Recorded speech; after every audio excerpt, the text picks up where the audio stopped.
All right, everyone. Of all of the tech CEOs, like the big tech CEOs, I think Jack Dorsey is the most funny, and that's because I think it's because of his meditations over in occupied Burma at the time or whatever. It made him a little bit insane, and so he's the only tech CEO that opens his mouth and says sort of the dystopian plans that he plans, as opposed to the others that sort of they pretend not to be into that. Like when Zuckerberg speaks, he's like, no, I'm not trying to censor things. I'm just trying to stop extremism. No, I'm not breaching your privacy. I'm just, making a buck selling your data to companies over and over ad nauseum. And so he and like Sundar Pichai and some of these other people, Tim Cook certainly, they try to at least maintain a veil of credibility. Jack Dorsey appears not to give a fuck anymore. I think he looked at his stock value and he's like, well, I've got mine. I'm going to be rich regardless. I don't care what happens to Twitter anymore. And so he comes out and he says, basically, yeah, we're going to fundamentally transform Twitter. We're looking at ways to take it away from people and put it onto ideas. Like, I guess the idea is right now, when people are having a conversation, it's like interpersonal. You follow people and stuff like that. They're trying to change that, so instead of, like, following individuals, you would follow, like, I guess it would be forum style. What he's done is reinvent the idea of internet forums, which is hilarious. See how well this works out. And you'll, like, have to follow or subscribe to, like, ideas. Like, there'll be, like, political conversations, maybe subgroups or something. And so people engage in those conversations, and that will, I guess, allow the more direct promotion or demotion of ideas. So it's sort of like a fusion of a basic internet forum idea with some elements of Reddit, and then tossed in a sprinkling of Twitter. That's basically what he wants to do with his website. Yeah, Gab made a really good decision to just exist and let Twitter collapse, I think, in all honesty. If this is implemented, Twitter's going to implode.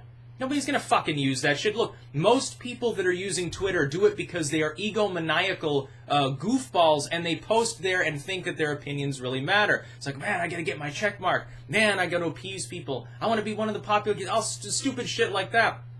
It's like for those of us, and we're in the minority, that joined it as a fucking notification machine because other sites had problems with shit. Like, I was just a YouTuber. I got a Twitter because people weren't seeing video notifications. I'm like, well, eventually, if this keeps happening, I need to diversify. I might as well do it now. And so I begrudgingly ended up with a Twitter handle. Somebody else literally has the Styx Hexenhammer handle because at the time I didn't give a fuck and they wanted to aggregate and spit out my videos for me. So I was like, at the time, like, fuck Twitter. And I'm still kind of like that. And I look at Jack Dorsey, I think he says fuck Twitter too at this point. I mean, he's the only one that's this self-destructive, and Twitter has taken a hit as big as Facebook. Those are the two that are sloughing off the most badly. YouTube's still churning along, despite having its own issues. Apple, still exists. Amazon is doing fine. The other big tech firms are more or less stable, or growing, or whatever. eBay is resurging. But not Twitter and Facebook. Zuckerberg's got the advantage of having been very shrewd in buying up Instagram to become the next Facebook, where he can get more data from people, more of their nude pictures that they send to one another online, and then he can sell those to the Chinese government and to various firms as well over and over.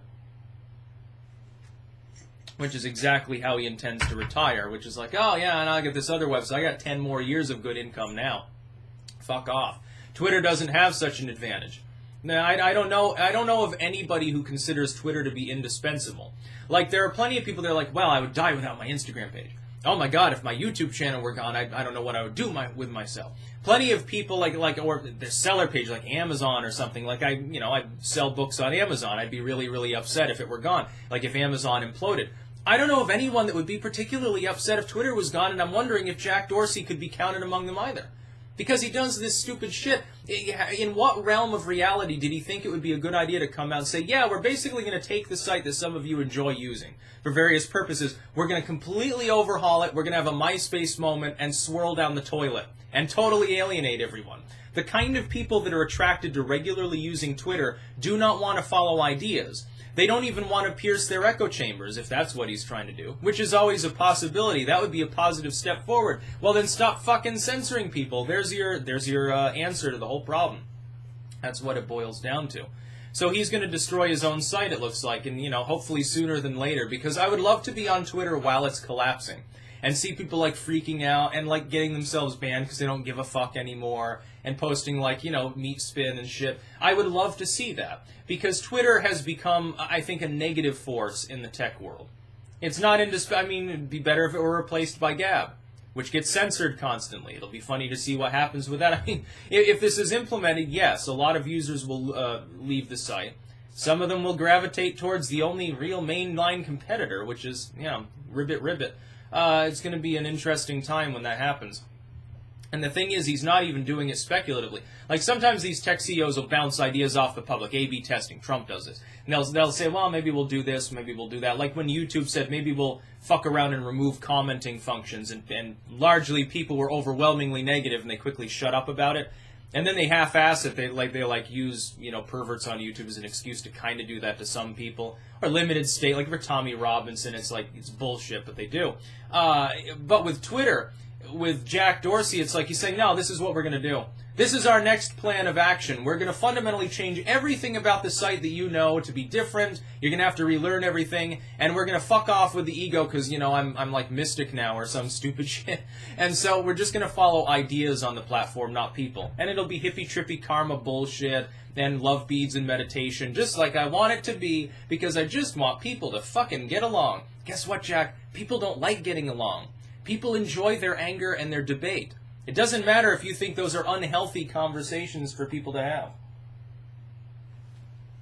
You can either make money by facilitating that and deal with the fact that it'll happen, or you can, basically fuck off under the wheels of a bus as far as your website goes and collapse it entirely and leave a gaping hole in the internet to be filled by your competitors. I think that he'll do the latter. I think that he's crazy, and I think that that's hilarious. That's about all. Peace out.